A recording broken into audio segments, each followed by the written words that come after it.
Countless eons ago, our great master, the Lord of Great Compassion, was then cultivating on the causal stage of the path when a Buddha named Great Shakyamuni appeared in the world. Shakyamuni Buddha, before this Tathagata, made an offering of a pair of boots, an auspicious grass, and 500 conch shells. It was at that time that he first made the supreme vow of bodhicitta to benefit all beings. I'll practice the Bodhisattva path.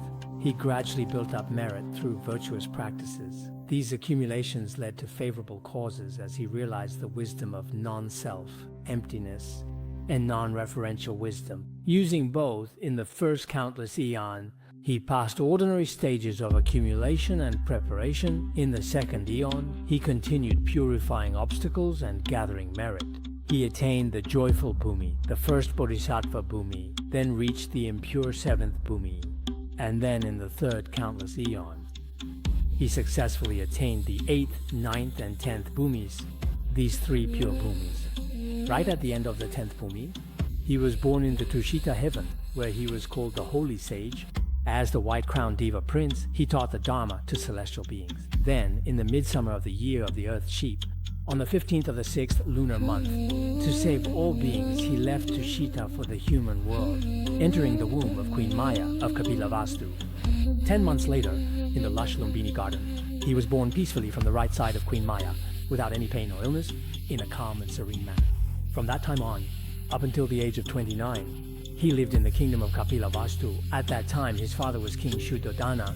At the age of 29, he felt deep renunciation toward the whole samsara. So, in front of the pure stupa, he shaved his head and left home as a monk.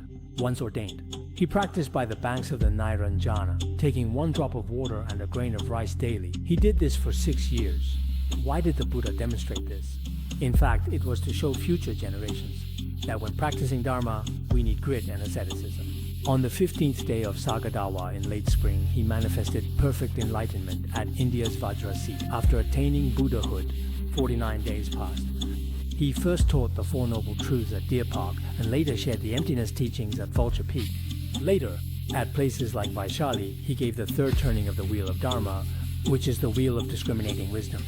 Finally, in the city of Superior Taj, which is also known as Kusinara, there he dispelled the clinging to inherent existence in his disciples and entered Parinirvana.